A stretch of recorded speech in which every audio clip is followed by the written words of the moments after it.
ایک شخص تھا عمر بن عبد ود، 90 سال کا بوڑھا، لیکن جب تلوار لے کے میدان میں آتا تھا تو 1000 آدمی کے مقابلے میں لڑتا تھا، اور لوگ جگہ جگہ یہ کہتے تھے تو اس طرح ہے جس طرح عمر بن عبد ود لوگوں کو ڈراتا ہے تو اس طرح ہو گیا۔ یہ اس کے ارد گرد کے لوگ اس کی مثالیں دیتے تھے۔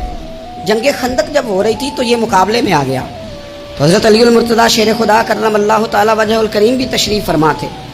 اب پورے عرب کے اندر اس کے بارے میں یہ کہا جاتا تھا کہ اس سے نہ لڑو، وہ تو خونخوار ہے، وہ تو درندہ ہے، وہ تو جنگلی شیر کی طرح آتا ہے، وہ تو کاٹ کھانے کو دوڑتا ہے، اسے کون لڑے۔ ذہن بنا دیا لوگوں نے کہ عمر ابن عبد ود کے مقابلے میں کوئی نہیں آ سکتا۔ خندق میں یہ آیا، اس نے للکارا مسلمانوں کو، آؤ وہ تمہاری جنت کدھر ہے جس کے بارے میں تم کہتے ہو کہ ہم شہید ہوں گے، تو آؤ میرے مقابلے میں نکلو۔ جب اس نے پہلی دفعہ للکارا تو ابھی بات ختم نہیں ہوئی تھی کہ مولا علی تلوار لے کے اللہ اکبر کہتے کھڑے ہو گئے۔ حضور نے فرمایا بیٹھ جاؤ، حضرت علی پھر بیٹھ گئے۔ وہ پھر پکارا اٹھو کوئی میرے مقابلے میں، تو مولا علی شیر خدا پھر کھڑے ہو گئے، پھر کھڑے ہو گئے۔ حضور نے فرمایا بیٹھ جا۔ ایک شخص نے کہا علی یہ عمر بن عبد ود ہیں، فرمایا مجھے پتا ہے۔ نہیں سمجھے آپ بات، میں آپ کو سمجھا کے لایا ہوں پیچھے سے کہ پراپیگنڈا کرتے ہیں نا لوگ، ہو آگے نہ جانا، یہاں کرنٹ بڑا زیادہ ہے، وولٹیج بڑے سخت ہیں، تو آگے نہ بڑھنا۔ بھائی کیا ہو جائے گا، اٹھ باندھ کمر کیوں ڈرتا ہے، پھر دیکھ خدا کیا کرتا ہے۔ حضرت علی تیسری دفعہ اس نے کہا نا ہے کوئی، تو حضرت علی پھر اٹھے۔ اب تو رسول پاک صلی اللہ تعالی علیہ وسلم نے تھپکی دی۔ بعض جگہ یہ ہے کہ حضور نے خود تلوار تھمائی، سر پہ امامہ باندھا، اور حضور نے فتح یابی کی دعا فرمائی۔ حضرت علی گھوڑے پہ بیٹھے نکلے، اور جب اس کے سامنے گئے تو جا کے کہنے لگا میرا پتہ ہے۔ حضرت علی فرمانے لگے تو اپنا چھوڑ، میرا پتہ ہے تجھے، مجھے تو جانتا ہے۔ کہنے لگا میں 1000 کے مقابلے میں اکیلا لڑتا ہوں۔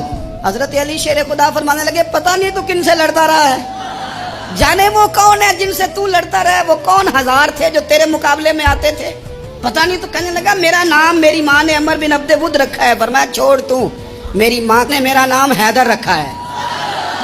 کہنے لگا تیری عمر چھوٹی ہے، کوئی بڑا لا۔ فرمانے لگے یہ تو جب پنجے میں پنجہ ملے گا تو پتہ چلے گا عمر کس کی چھوٹی ہے، ابھی تو کہانیوں سے متاثر کرنا چاہتا ہے، تو چاہتا ہے کہ تو پریشر ڈالے اور میں تیری بات سنوں، تو مقابلے میں آ، ڈینگے نہ مار، کہانیاں نہ سنا، دیواریں ہلتی رہتی ہیں اور در کانپ جاتا ہے، علی کا نام سن کے اب بھی خیبر کانپ جاتا ہے، تو مقابلے میں آ، تو باتیں بنا رہا ہے، کہانیاں سنا رہا ہے۔ وہ کہنے لگا تو بچہ ہے، میں چاہتا نہیں تیرا خون بہاؤں۔ تو حضرت علی کہنے لگے میں بڑے دن سے پریشان ہوں کہ کسی بے ایمان کا خون بہایا کیوں نہیں، میرا بڑا دل کر رہا ہے تیرا خون بہاؤں۔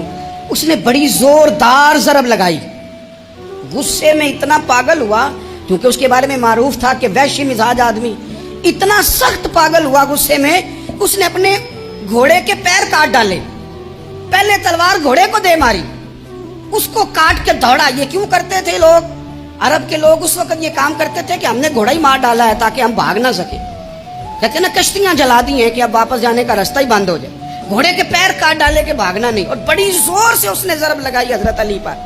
حضرت علی نے جب روکی تو وہ ڈھال ٹوٹ گئی حضرت مولا علی، اور آپ کے امامے کو اس کی تلوار بھی لگی۔ آپ نے فرمایا دکھا لیا تو نے زور، اب میری باری ہے۔ حضرت مولا علی شیر خدا کا قد بظاہر چھوٹا تھا، صحابہ کہتے ہیں ہم دور سے دیکھ رہے تھے، اللہ اکبر کہہ کے تھوڑا سا زمین سے وہ اٹھے، تھوڑا سا اٹھے، اور پھر دوبارہ نہیں انہیں تلوار چلانی پڑی، ایک ہی ضرب لگائی اور اس کے 2 ٹکڑے کر کے اسے زمین پہ پھینک دیا۔